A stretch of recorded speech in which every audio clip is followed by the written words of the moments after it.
Ilang barangay sa Dagupan City binago na ang format ng kanilang barangay certificate alinsunod sa anti-EPAL policy. May ulat si Sandy Salvacio. Alinsunod sa kautusan ng Department of the Interior and Local Government, mahigpit nang ipinatutupad ang Memorandum Circular No. 2026-006 o mas kilala bilang Anti-EPAL Policy sa buong bansa. Sa ilalim nito, bawal ang paglalagay ng pangalan, larawan at iba pang pagkakakilanlan ng mga opisyal ng gobyerno sa mga proyektong pinondohan gamit ang pera ng bayan. Tumutugon na rito ang ilang barangay sa Dagupan City. Naglabas na sila ng bagong format ng barangay certificate.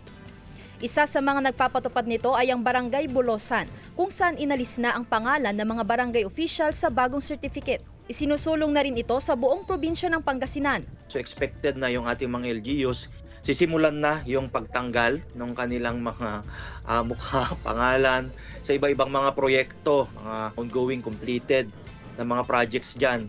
Binigyang diin ng ahensya na hindi dapat gamitin na personal na plataporma ang mga proyekto, kundi magsilbi lamang sa interes ng publiko na siyang nagpopondo rito sa pamamagitan ng buwis.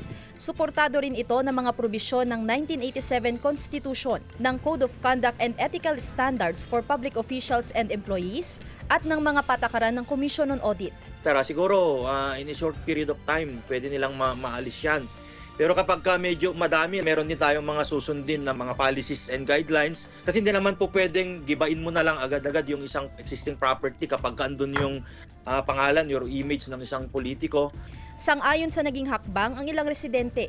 Mas maganda po yun para malaman po ng taong bayan na pag project nila, hindi kinakailangan nalagyan pa ng tarpaulin para makita na talagang sila ang gumawa. At the end of the day, people's money pa din ito. Matanggal na din yung siguro yung iniisip ng tao na magkaroon ng utang na loob sa isang politiko because project niya ito. Kasama si Jing Dakanay, Sandy Salvacio, One North, Central Luzon.